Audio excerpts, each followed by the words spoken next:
Um, so what I want to do today is, as I said, we just sort of bring to an end the welcoming introductions. I'm going to situate the experience a little bit. We'll spend a couple hours working on projects. I was told, like any good school, lunch is at 11:37, so we'll try to keep to that. Then after lunch, Sylvia will talk about student leadership and learning. We'll spend some more time on project development and then some sharing and closing thoughts. And this is going to be, this is appointments rather than a schedule. We're going to, flexibility and creativity are going to be the sort of watchwords of the day. In all the experiences that I create like this, I ask that you sort of suspend disbelief a little bit and take off your teacher hat, put on your learner hat. The experience will be richer if you're a little bit more selfish. The experience will be richer if you're selfish with your time today and learn things and totally play with stuff. Modern knowledge last summer, where I had given that advice to the participants, and a group of young teachers used the Lily Powder Arduino stuff and sewed LEDs into a hat, and there was a switch under that hand where she could light up the T or L for teacher hat or learner hat, or I think there was a position for both as well.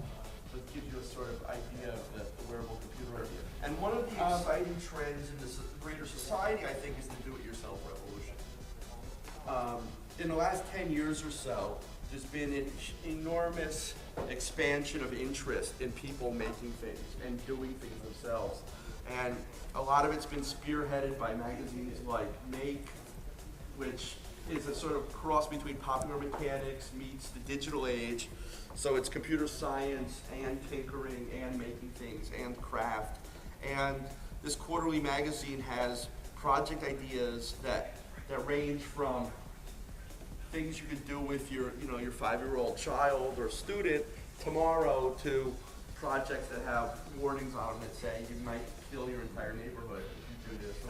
Or one of the recent issues was about do-it-yourself space exploration. And Make has really sort of caught a tiger by the tail. They're running maker fairs. The most recent one in New York City had about 100,000 people spend a weekend sharing their inventions. And now they're starting regional maker fairs, kind of like the TEDx idea.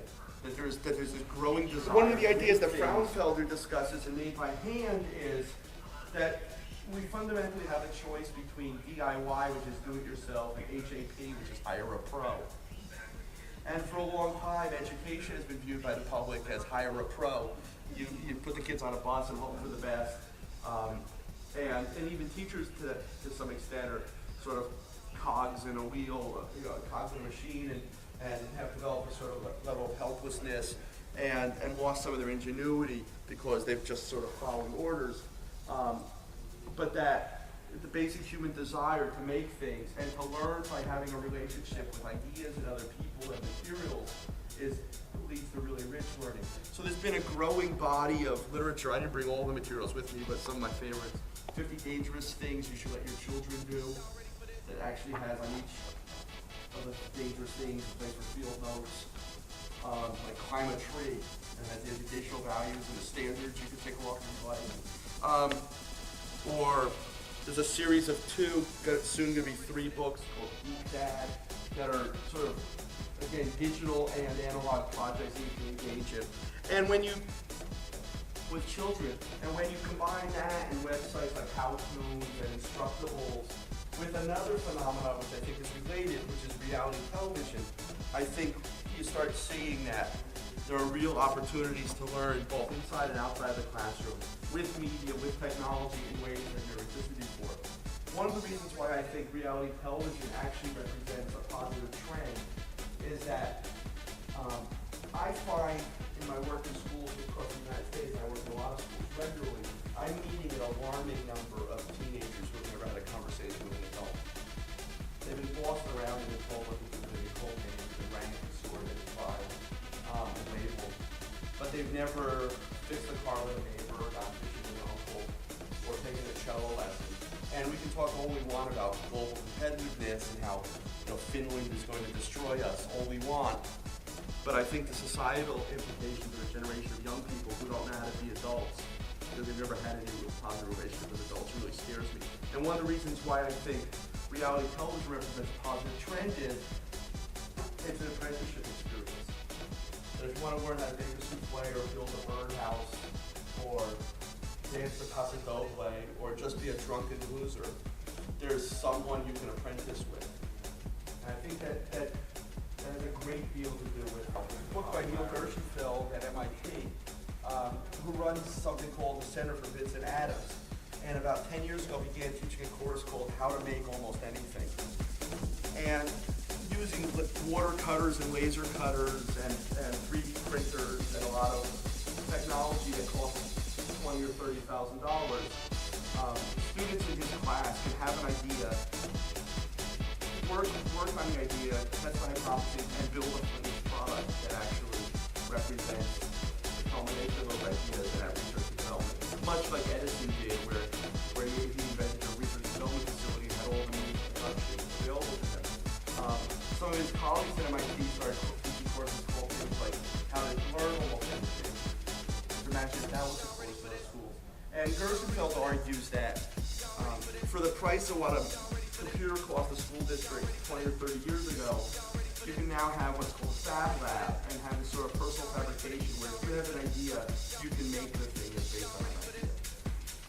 I'm going to do a session tomorrow called the best educational ideas in the world, where I'm going to share some of those examples. But one of the things that Gershenfeld talks about is when I hear particularly policymakers say we're preparing kids for the real world, I know that, first of all, what's about to follow is probably really terrible. Or as my friend Alfie Cohn says, better get used to it. You 8th graders, you better start, buckling down because the high school teachers really suck. And you're telling the high school kids, that when they get to college, your penmanship better be really good because you're going to be taking a lot of notes. And so first of all, when we talk about preparing kids for the real world, it's always about pushing some rock up a hill and doing something you're not particularly fond of. And second of all, it's almost always some sort of bizarro caricature of what the real world is like. Because I'm not going to be arrogant enough to suggest that I can predict the future, but I can look at what's happening in the world today, and so can you. And much of what's happening in the real world bears no resemblance to the education kids receiving. And so this little video clip I want to share with you, I took a 30-minute program, I cut it down to 5 minutes. It's from a series on HBO called Masterclass. And to say that it was on HBO was sort of an overstatement. It was on HBO 47 at like 3 in the morning. I caught one episode and thankfully my DVR caught the rest. And Masterclass had a very simple conceit and format. They took gifted college-age students and paired them up with master artists for 3 days. So there were kids who worked with Edward Albee, with Ian Ullman, with Julian Schnabel.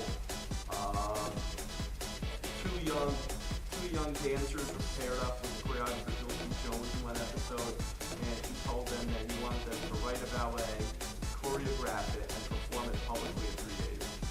And guess what? They did. A lot of my work recently has been guided by the idea that young people have a remarkable capacity for intensity. And it's incumbent upon us to build upon that capacity for intensity, otherwise it's wasted or it manifests itself as misbehavior or ennui. So looking for opportunities to build upon the talents, expectations, passion, creativity, and intensity of children. The end product we want is your vision of what this city could be and the end expression. So that's what we want. The culture is like a Mack truck coming down a hill at 90 miles an hour, right at you. You can stand in front of it and get run over, or you can try and jump on the cab and grab the steering wheel. And so that's what I'm telling them to do.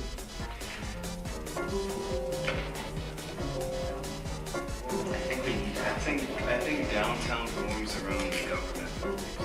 You have entertainment, you have living, and then in the middle here you have a park, and it's like that, right? You can actually be able to see the beach